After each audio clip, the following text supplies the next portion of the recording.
Dave Fox Home Remodeling Show with your host, Bryce Jacob, on 610 WTVN. Good morning and welcome to the Dave Fox Home Remodeling Show. I'm your host, Bryce Jacob, and I'll tell you what, this morning I am in a great mood because of the weather yesterday. Needed that desperately after this deep freeze we've been through for the last several months, it feels like. I was wondering if we were ever going to get to spring. Now, obviously, we got to put the brakes on because they're calling for snow today. So anybody who felt really good about the weather yesterday, don't get too ahead of yourself.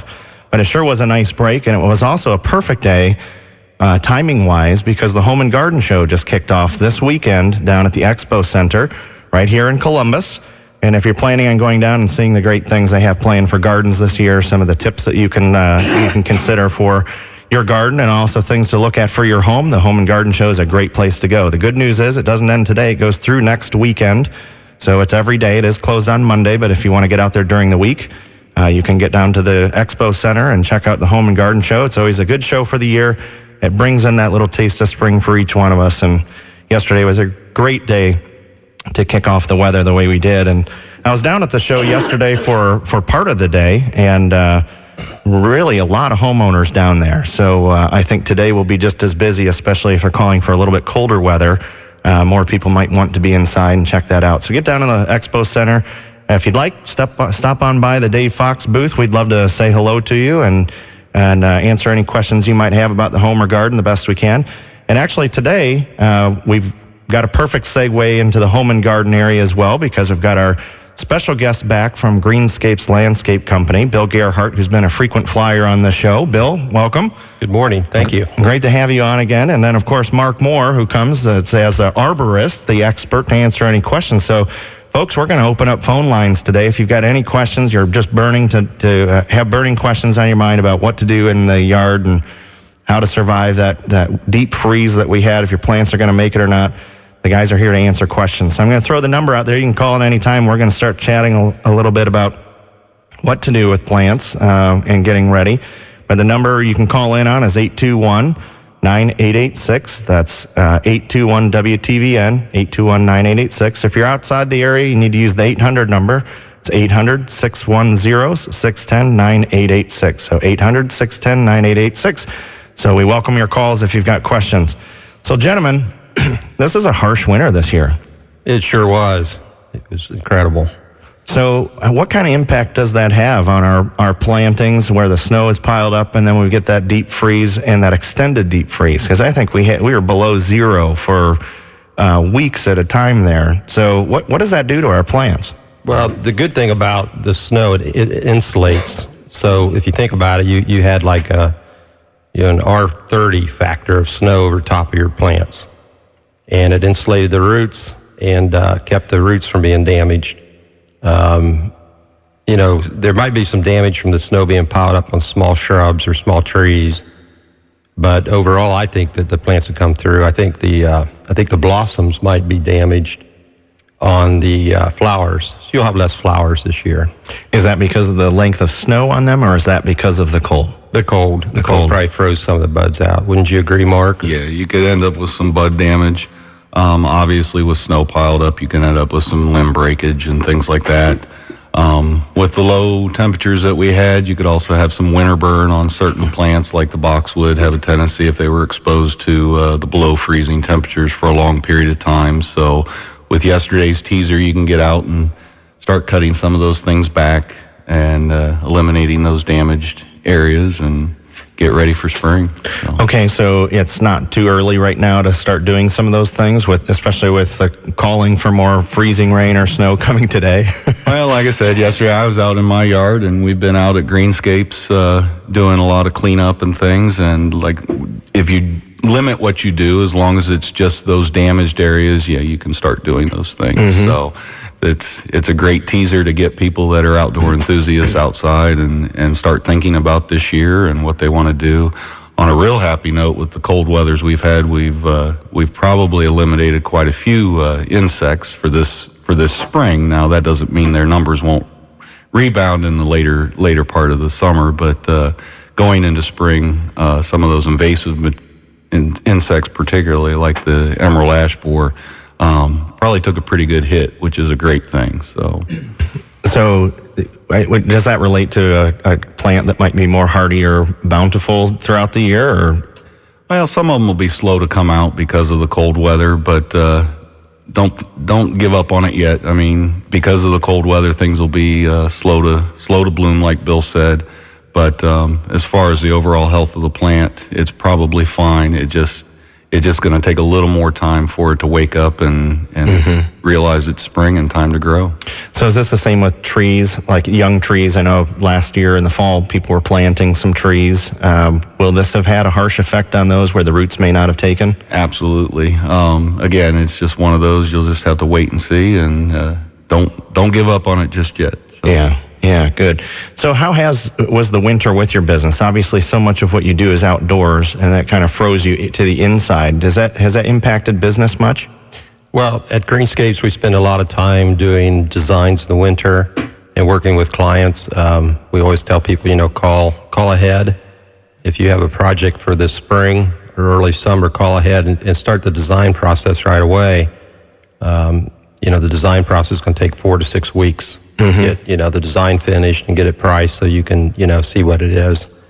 And we like to look ahead on those projects. A lot of people have graduations coming up or weddings or some big event in their yard, and now's the time to call.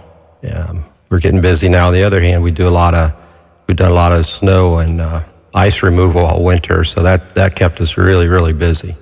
Yeah, I'm sure. If you could even move the snow. Yeah, we did actually. Greenscapes did a lot on commercial accounts. We hauled a lot of snow off because the parking lots got so full. Yeah. And I guess you'd have to truck it somewhere else, wouldn't you? Yeah, that makes sense. Yeah, you truck it to an empty lot or an empty field that is adjacent, wherever the owner wants it. But it was an interesting winter in that regard. But no, business is incredible right now. As you know, the remodeling and people are re-landscaping the front of their homes or creating, great rooms in the back of the home. Sure. Yeah, there's a lot of that going on. We've experienced a great deal, and obviously it's interesting. We've been working so much more together on joint projects because of the number of additions that we've experienced, just altering the landscape. As soon as you alter the structure, you're also changing the footprint of the exterior. And that's called for a lot more living space outdoors. Even though you go through a harsh winter, don't give up on Ohio, folks. There's still hope for us. In those outdoor areas, we have great summers here. I mean, that is one of the things that's really beneficial, having lived in Charlotte where you have to stay inside during the summer and visiting up here and realizing just how nice it is. It cools down at night and you have nice days, even though it does get hot. You can really enjoy the outdoors. Yeah, spring, summer, and fall here, I don't think you can beat it. It's fabulous. You just have to get through the few months of winter, and I don't know that I would go as far as saying you can't beat it, Bill. Oh, really? Yeah. That's very optimistic, but it's good. It is good. My glass is full. I don't know what to say. It is. Well, you're very optimistic. You can make it better. That's what we'll say. The folks at Greenscapes can make it much better for you outside. But everything outdoors is what we say. That's what we do. And it's true. When I first started the business 30-some years ago, it was pretty much plants and lawns and a little bit of patios and hardscape. But now it's probably 75% of what we do is, creating spaces and hardscapes and patios. Okay. And so when we come back, because we'll take a quick break, and when we do come back, I want to talk a little bit about what are some of the hot trends with the hardscaped areas, because I know that you're doing a lot of creative space with fire pits and even water features and things like that just bring the elements to the outside. I'd like to hear kind of what we should expect for 2014 here and what's on your radar. But we'll go to break, and folks, if you want to call and ask some questions about when to plan, because we're going to talk about that more. If that graduation party's coming up and you've got to start planning, do it now. Please don't call the week before and expect a patio to be installed. Those are always fun questions to get. But the number real quick before we head to break is 821-9886. Outside the area, 800-610-9886. We hope to get your call. We'll talk to you in just a couple minutes after break.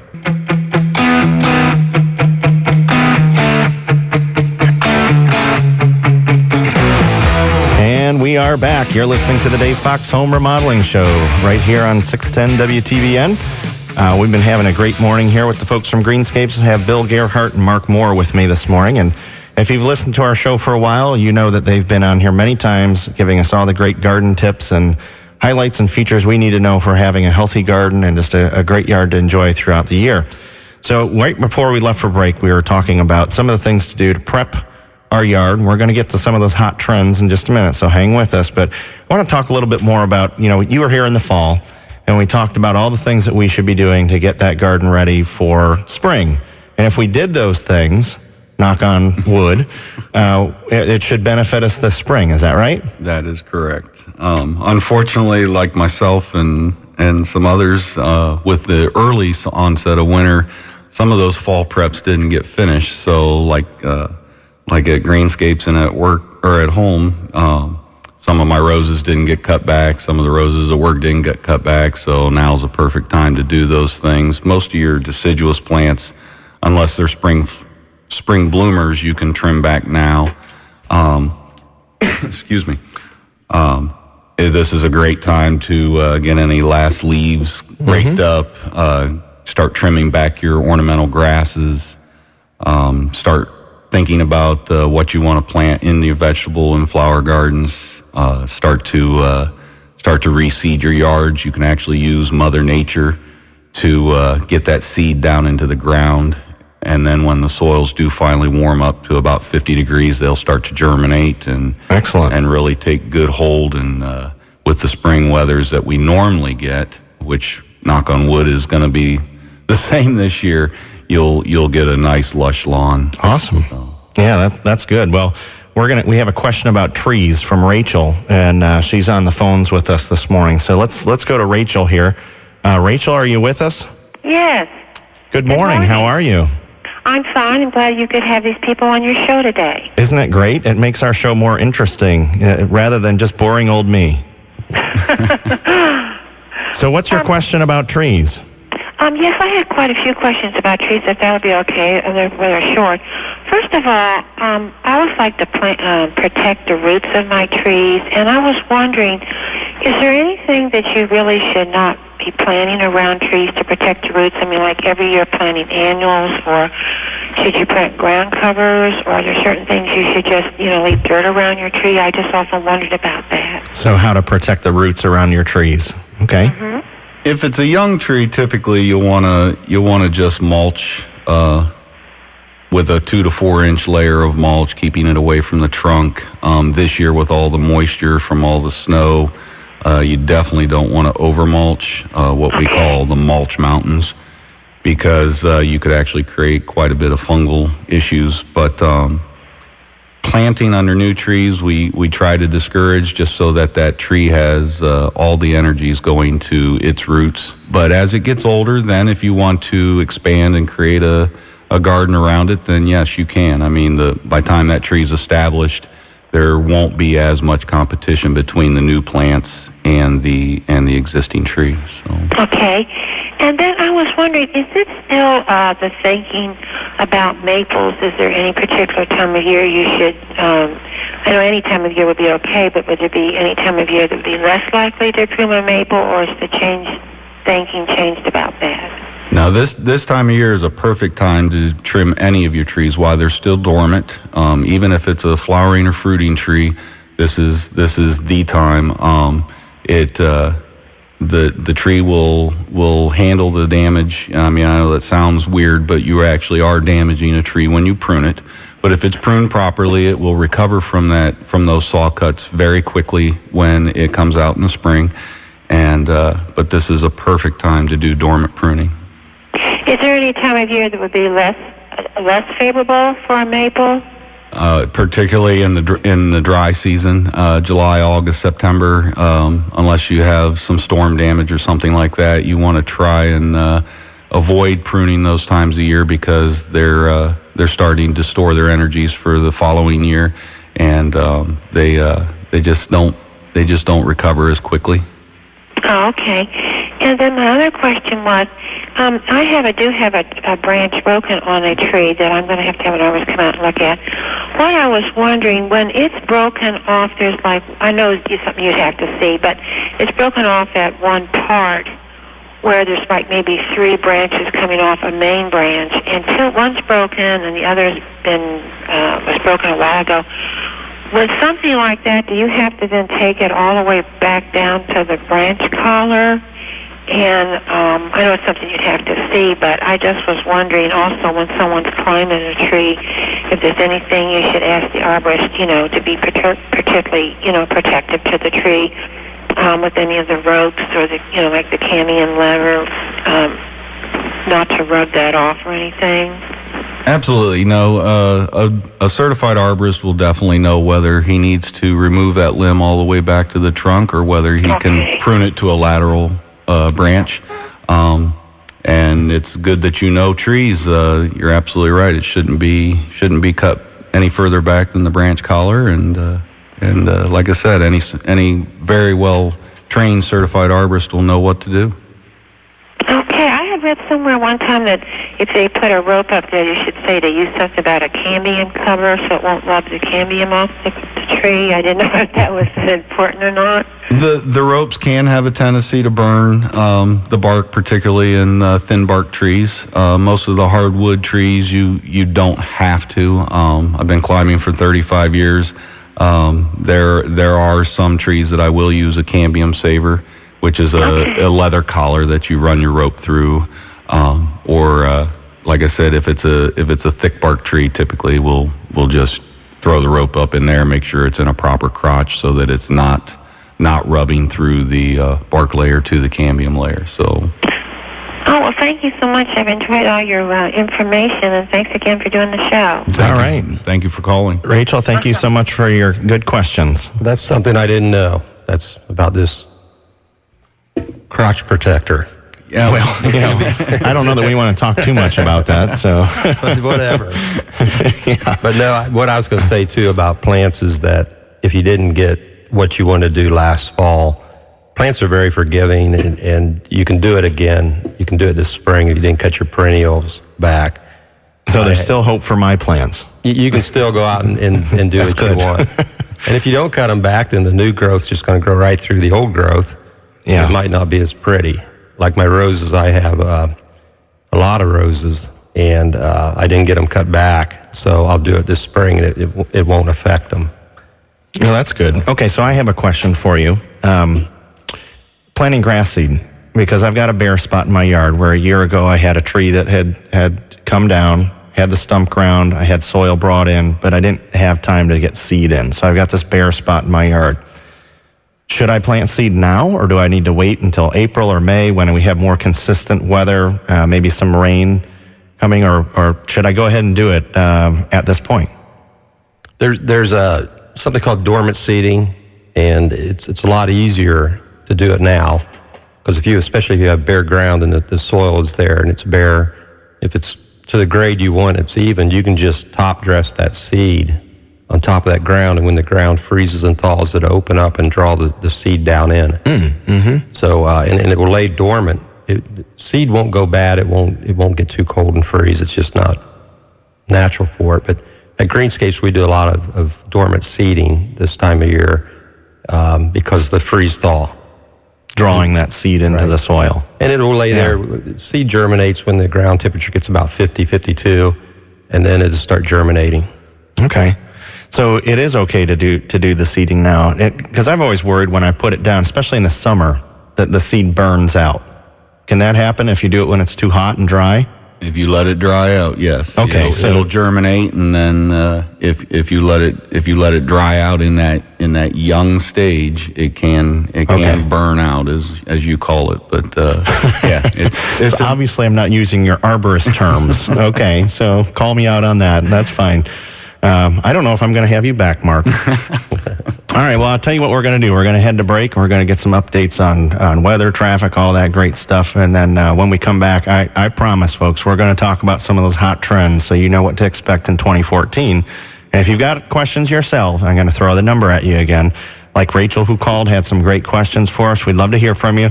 821-9886. That's 821-WTVN, so 821-9886. Outside the area, 800-610-9886. We hope to hear from you. We'll be back with you in just a couple minutes. The Dave Fox Home Remodeling Show with your host, Bryce Jacob, on 610 WTVN. Well, good morning and welcome back. We're having a lively discussion with our friends from Greenscapes Landscape Company. Bill Gerhardt and Mark Moore are with us this morning. We've been answering calls, and we've got a couple callers here patiently waiting with their questions. So let's go to the phones real quick. We've got Casey, and Casey, you've got a question on trimming, I understand.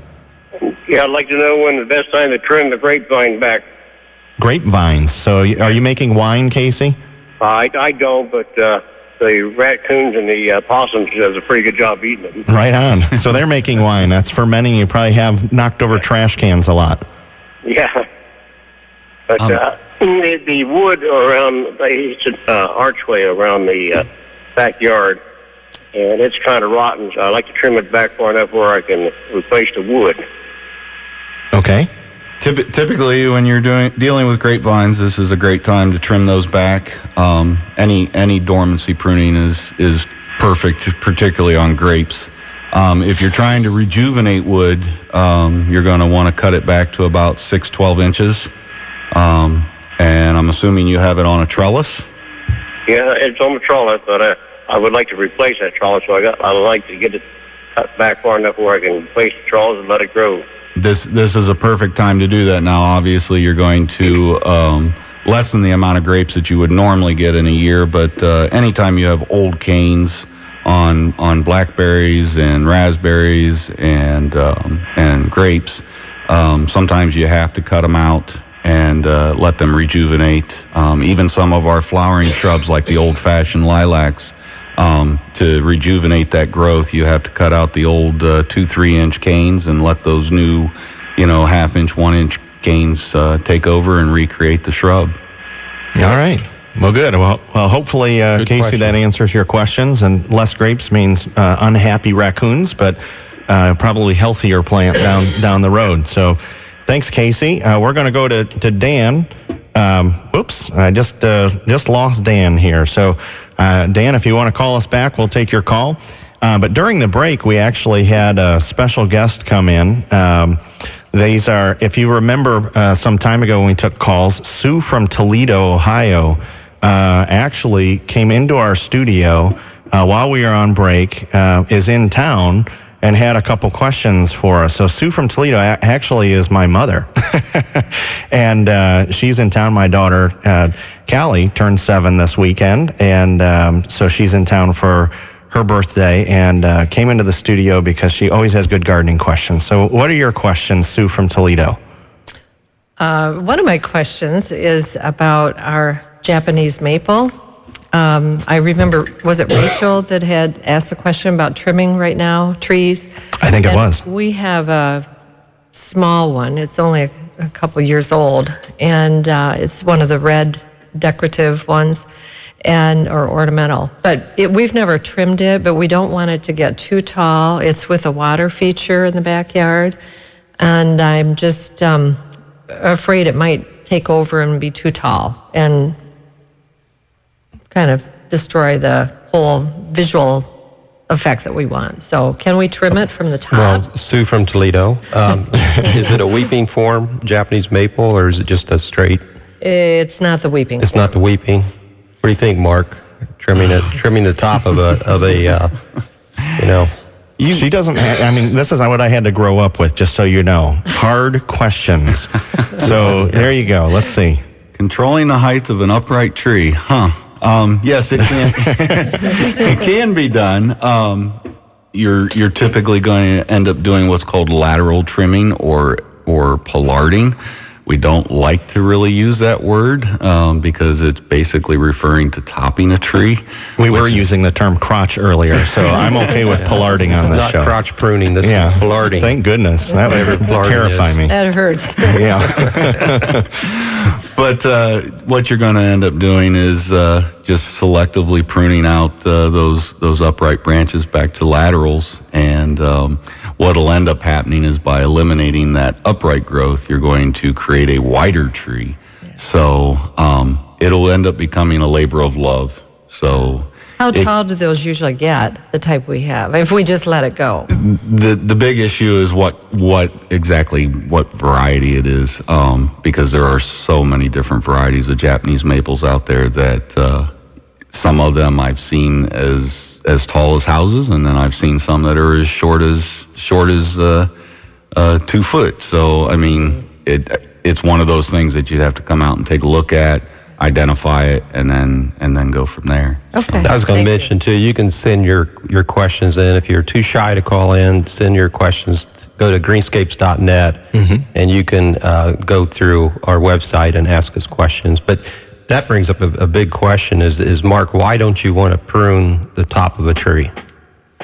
Well, when you pollard or top a tree, what you're doing is you're actually creating more growth. And in some trees, particularly like a silver maple or a London plane, when you get that big flush of growth, it actually weakens that branch. And then in light wind events, let alone big storm events, you'll get a lot of breakout. And that's not good, because then you're creating decay pockets, harbinger for insects, things like that, and you can actually shorten the life of that tree tremendously. I understand a lot of people don't like their trees to be taller than their house, or they're worried that it's going to threaten the safety of their home.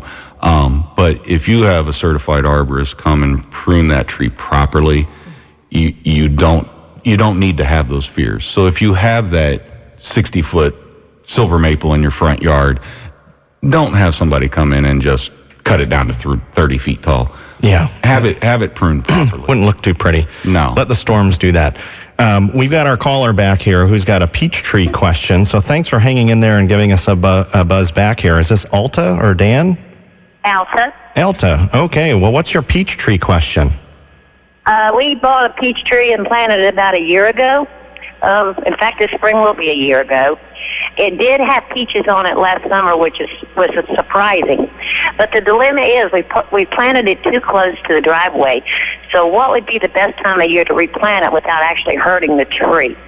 Right now would be a great, once the ground thaws enough and just before bud break, this would be a great time to transplant that tree. Oh, so as soon as the ground thaws or unthaws, you don't have to worry about it. Just go ahead and do it, and it'll be fine. Correct. Right. Now, the peach tree, the bud break's going to be pretty early on that tree, so you probably have up till, probably April 1st to move it. Mm-hmm. So don't feel like you have to go out today, but certainly sometime in March. 1st of April. Yep.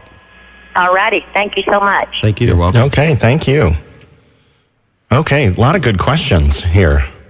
And I'm sure we have a lot more, because we have Sue from Toledo in the studio with us, who is just she has a plethora of questions. It's interesting, her question be about topping a tree. You should see what she did to my turtle blanket when I was a kid. She clipped that thing. She pruned my turtle blanket years ago. So I probably deserve that. That was for pruning your plants, actually. It all comes back around, doesn't it? It does. What comes around goes around. Yeah, it does. There's a long story to that. Okay, well, that's a different show, too. So, let's talk some hot trends here, and then we're going to go to break. We're going to bait some folks here, and then we'll talk a little bit more in depth. So real quickly, what are a couple of the things we'll come back and spend more time talking about? Well, we're seeing, again, people moving more outdoors, creating great rooms outdoors. Typically, I think it started with small patios, et cetera, but now it's become where you create an entertainment space outdoors. Mm-hmm. We've got bigger and bigger outdoor kitchens and barbecues. Even some people are doing some outdoor audio-visual with outdoor TV sets, stuff like that. But just a way to go outside on nice days and enjoy the environment. I think you're seeing people spend more time as a family outdoors, too, and maybe doing a little bit less traveling and enjoying their home. It's gotten pretty expensive to travel. Yeah, a little bit expensive, and going through the airports is a little bit more of a hassle. And I think people are relearning that they've got everything they have at home. A nice environment that they can enjoy. Mm-hmm. They can the men seem to like to cook outdoors and take all the credit for the food. And even though the wife went and bought all the food and prepped all the food, but that's just how it works at my house. Teamwork. Anyway. Teamwork. I get the credit. She does all the work. So, but yeah, and it's fun to I enjoy learning to cook new things on the barbecue.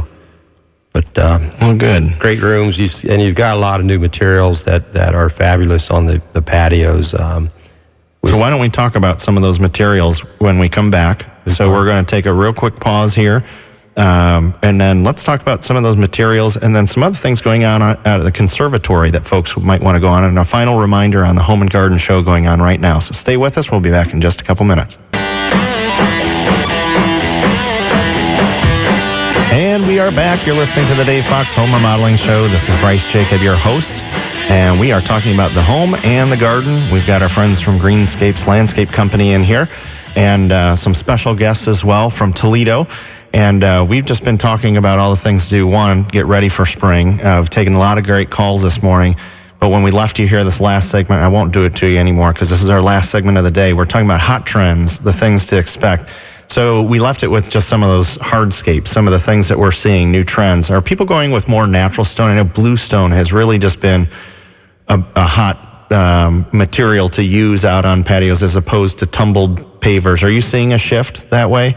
We are seeing a shift back to natural stones, bluestone, flagstone, travertine, some of these natural materials.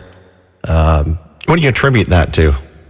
I think the people have used pavers, and maybe they got a little bit overused.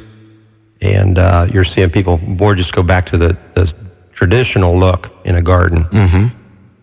Yeah, it's a nice look. I know that bluestone has really been, and I single that one out versus the limestone and everything. And I know that you can combine the stones as well, and even use your retaining walls as the paver stones that really form. So you're combining materials quite a bit.